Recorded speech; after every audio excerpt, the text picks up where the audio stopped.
Injection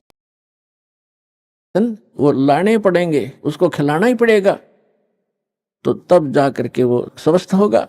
तो इसलिए प्रत्येक का कर्तव्य बनता है परमात्मा के इस मार्ग में सहयोग देने का। हम भक्त हैं, भक्त का लड़ाई करना फर्क नहीं होता। परमात्मा खुद आए थे और उनके साथ कितनी बदतमीजियां की थी। उस परमेश्वर कबीर जी ने किसी को बद्दुआ भी नहीं दी, ऐसे बद सलूक किए थे। अब कभी बताया करेंगे, क्योंकि पहले तो आपको ये ज्ञान समझाते हैं, वेद पुराण गीता से आपको परिचित कराते हैं, ताकि फिर आपकी बुद्धि ये स्वीकार कर ले वह कि कबीर इज गॉड। जिस दिन आपको यह समझ में आ जाएगा कबीर इज गॉड, वो धानक रूप रहा करतार, काशी वाला धानक, ये समर्थ शक्ति है तो है ही, लेकिन हमारी समझ में जिस दिन आ जाएगा, फिर उसके बाद परमात्मा की केवल वो महिमा सुनाया करेंगे। परमात्मा की अमर वाणी से आपकी आत्मा भी भोर हो जाया करेगी, आंखों से आंसू पड़ा करेंगे। इतना कुछ तंग किया मालिक को, उनकी कथा कभी सुनते हैं पढ़ते हैं तो आंखों से आंसू नहीं रुकते, कलेजा फटने को हो जाता है। और सबसे बड़ी बात ये देखिए, परमात्मा ने किसी को बद्दुआ तक नहीं दी, नहीं तो वो समर्थ हैं एक सेकंड में पृथ्वी को नाश कर दें, दूसरी सेकंड में एज इट इज धर दें। ये इतने सक्षम है कबीर भगवान।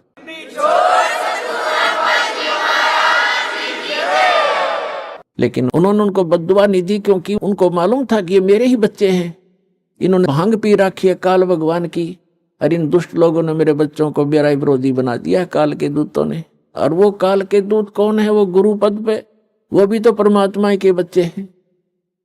तो पुण्यात्मा, जब आपकी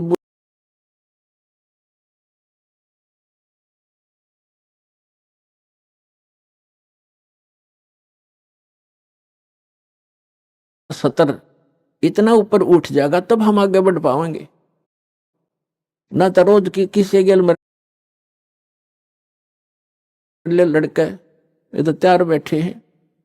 तो हमने अपने मिशन को सफल भी करना है, अपने आप को बचा के भी रखना है, और परमात्मा के ज्ञान को उसके बच्चों तक पहुंचाना है। कहते हैं आत्म प्राण उद्धार ही ऐसा धर्म नहीं, और जीव का उद्धार करा दे इससे बड़ा कोई पुण्य नहीं है। देखो, पुण्य तो वो भी है जैसे पक्षियों को दाने डाल दिए, कोई गौशाला धर्मशाला बनवा दी, कोई कुआं खुदवा दिया है, कोई बाग बगीचे लगा दिए, कोई भंडारे कर दिए, वो तो अच्छी बात है, कर दिए। और जैसे आज तो आपने पक्षियों को दाने डाल दिए, और वो पक्षी अगले जन्म में बन गया सूअर, फिर क्या डालेंगे? आज तो हमने उस पशु के लिए गौशाला बनवा दी, गऊ है, और अगले जन्म में वो सूअर बन गई, सूअरी बन गई, फिर क्या क्या सेवा करेंगे इसकी? तो उसका एक तरीका बताया कि जो मानव शरीरधारी प्राणी है, इस परमात्मा की शरण माने से, कबीर भगवान की शरण माने से या सत भक्ति करने से उस आत्मा का फिर उद्धार हो जाएगा। वो ना गधा बने, ना पशु बने, ना सूअर बने, और फिर सतलोक चली जाएगी। अब कितना झंझट मिट गया। अब कहते हैं सतगुरु के उपदेश का लाया एक विचार, जय सतगुरु मिलते नहीं जाते नरक द्वारे। नरक द्वार में दूत सब करते चातान, उनसे कभू ना छूटता फिर फिरता चारों खान। चार खानी में भ्रमता कभू न लगता पार, सो फेर सब मिट गया हमारे सतगुरु के उपकार।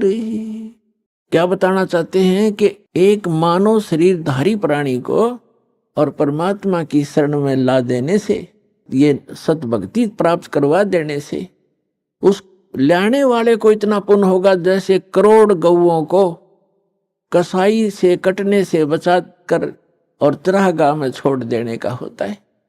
इतना पुण्य उस मार्गदर्शक को होगा जो सतलोक आश्रम का राह बता देगा, यहाँ का ज्ञान सुना देगा, उस जीव को यहाँ नाम दिला देगा।